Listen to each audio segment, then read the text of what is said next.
तो एहसास का सफ़र जैसे कि मैंने आपको बताया, इसमें हम बहुत नामचीन गज़लें और बहुत अच्छे गज़ल गायकर जो हैं जिन्होंने गाई हैं गज़लें, उनके गीत और गज़लों को पढ़कर और गाकर हम एक कंबाइंड एक ऐसी जर्नी में लेके चलते हैं जहाँ हम अपनी ऑडियंस को एक्सपीरियंस देते हैं कि जो बेसिक लॉन्गिंग है प्यार और मोहब्बत एक्सपीरियंस करने की, और फिर उस कहानी में कुछ दर्द भी एक्सपीरियंस होता है, कुछ लॉस भी है, कुछ पाना भी है, कुछ खोना भी है। तो उसके सफ़र में हम अपने ऑडियंस को लेकर चलते हैं। यंगस्टर्स जो हैं वो बहुत रिलेट कर पाते हैं क्योंकि कुछ उनकी उम्र ही ऐसी होती है कि वो अभी उन इमोशन से गुज़र रहे हैं, मगर अमूमन हमने देखा है कि ये हर उम्र के लोगों के लिए बहुत रिलेटेबल है। तो चाहे कम यंग उम्र के हों या बड़ी उम्र के हों, ये एहसासों से हम सब गुज़र चुके हैं, इसलिए इसका नाम दिया एहसास का सफ़र। वो काफ़ी हद तक सम अप कर देता है कि हम क्या करते हैं। बट एक और एस्पेक्ट जो मैं कहना चाहूँगा, जो आजकल हमारे यूथ हैं वो बहुत ज़्यादा जो हमने देखा है, हम खुद देखते हैं कि हम लोग फ़ोन स्क्रीन से इतना ज़्यादा एडिक्टेड हो चुके हैं। और जो कल्चरल आर्ट्स है हमारे देश का, हमारे जैसे हम आसाम का ही बात करें, बिहू हो गया, कितने डांस फॉर्म्स हैं नॉर्थ ईस्ट में, मणिपुरी डांस हो गया, सारा कुछ। तो इतने आर्ट फॉर्म्स धीरे धीरे वो खोले जा रहे हैं लूजिंग। तो अभी हमें चाहिए कि कुछ हम ऐसा करें ताकि हमारे जो देश के नौजवान हैं, हमारे यूथ हैं, उनको एक डायरेक्शन, एक दिशा मिले कि वो हमारे देश के जो आर्ट फॉर्म्स हैं, गज़ल भी एक उसमें से है, तो शायरी हो गया, नृत्य हो गया, डांस हो गया, तो वो सब जो है वो उनके तरफ भी उनका रिझाव जाए, ताकि एक स्ट्रेस और जो एक कंपटीशन का माहौल है उससे भी उनको थोड़ा सा एक अलग हटके कुछ मिले, कि एक सुंदर क्रिएटिविटी के थ्रू भी वो अपने आप को एक्सप्रेस कर सकते हैं, अपनी ज़िंदगी को आगे बढ़ा सकते हैं और नए रंग ला सकते हैं। तो ये भी एक हमारी कोशिश है छोटी सी। तो बट बाकी हम यही कह सकते हैं कि कल आप आइए, हमें बहुत खुशी होगी आपको वहाँ देखकर, और साथ में सफ़र तय करेंगे, फिर देखेंगे क्या होगा सफ़र में। एक छोटी सी बात और मैं आपसे कहना चाहूँगी कि आजकल जो टाइम ज़माना जो है सभी के लिए, जैसे मैंने कहा कि हर उम्रों के लिए ये प्रोग्राम जो है वो है, मगर हम अपने दिनचर्या में अपने काम को लेकर के, आप सब ने भी देखा होगा, हम इतने व्यस्त हो जाते हैं कि हमारे पास समय नहीं रहता है। जो एक मान लीजिए आज से 40 साल पहले जो हम इमोशंस को बड़ी सिंप्लिसिटी से जीते थे, खुशी को खुशी की तरह देखते थे, गम को गम की तरह देखते थे, आज की डेट में ना तो हमारे पास वक्त है उसको जीने का और उसको महसूस करने का, और कहीं ना कहीं उस दौड़ में हम उन इमोशंस को बड़ा इंटेलेक्चुअलाइज करने लग गए या छुपाने लग गए।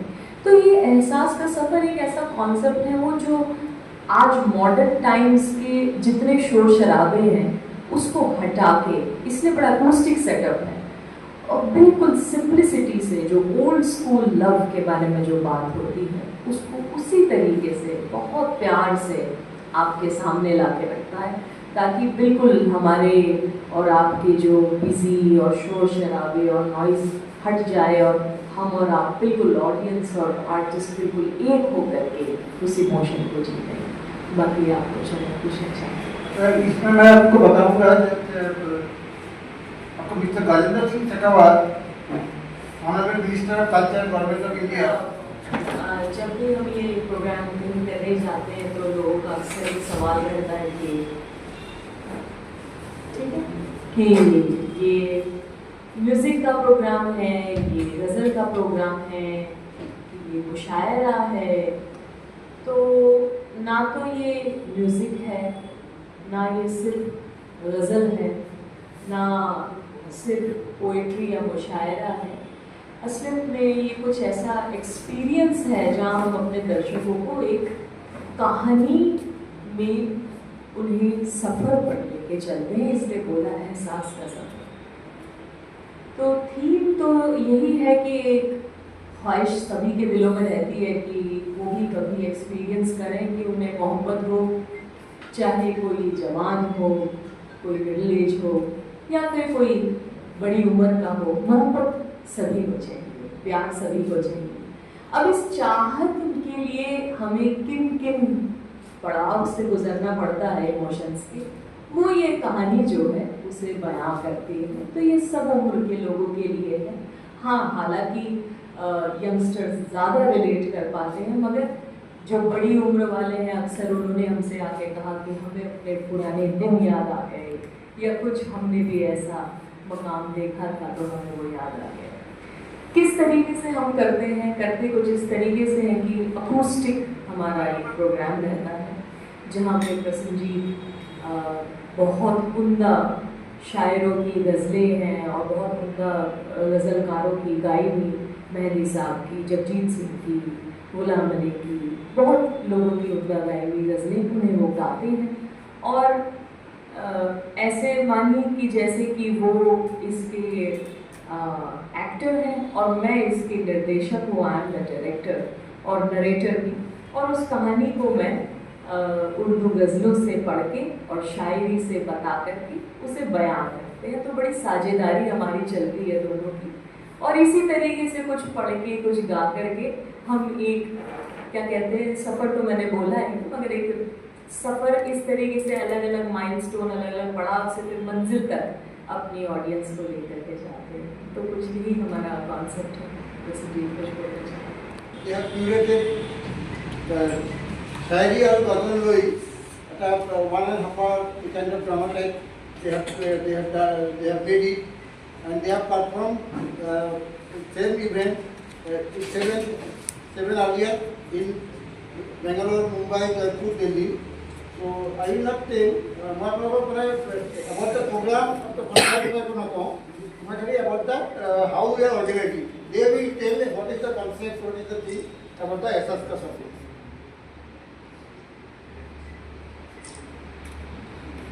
And here যে আপনার যে খাতটা পারফরমেন্স করেছে, and it was liked by all people, and Government of India, Ministry of Culture has supported it, and Cultural Minister has given an appreciation letter, a very good appreciation letter they have given.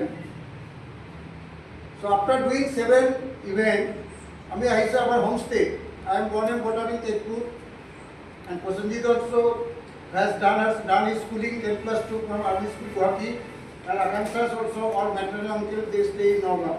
So we have come for the 8th edition in Guwahati, and we are planning for a big show here. We are thankful to all sponsors, co-sponsors, and those who have supported us. And we give a special thanks to Mr. Prasanta Borua of Assam State Finance and Development Corporation. From the day one, they are supporting us by all means. এই প্রোগ্রামটার কারণে আমি কোনো commercial করা নাই, free entry for all, and everybody can download the free link from the link, the free pass. Free pass যদি না হয়, they cannot enter the auditorium. That is one condition. And second thing, we will start the program sharp 7:30, and we always maintain time, so we will not even wait for a 1 minute event for that. And আমি আমার তরফ করা individual invitation letter we have sent to 418 letters to all offices, school, college, universities, institutions, academician, eminent person of Assam, and we are getting very good response, and our hall capacity is 800, and as of now already 736 has been downloaded. Again, present করার উদ্দেশ্য রয়েছে because they will tell what is the purpose, কিহৰ কাৰণে ইহঁতে এছএছকে support এই যে ভেঞ্চাৰটো লৈ আছে across the country, and they have a plan. ইহঁতে আৰু লৈ যাব Gujarat, Madras, like that they will explain, and they can also tell you about the any question answer যদি আপনাদের ভালো লাগে। তো আমি আপনাদের পার্টিসিপেট করলে যদি আপনাদের পাবলিসিটি দিয়ে, because they will tell the youth are the basically things they will tell why. So we are targeting the youth basically. Publicity, second message, because you program our person, if you are interested, then we will look forward for your good coverage of the event. And I invite you on as an organizer to all for tomorrow's program at Shankar Kalakshetra, 7:30 p.m. start. And if anybody need any card pass, I can give you so that you can enter directly to the VIP area. And press release if you want for this week and also for tomorrow. Who are interested, we can give you hard copy as well as soft copy. So now we hand over to Akansha and Prasenjit. sorry please.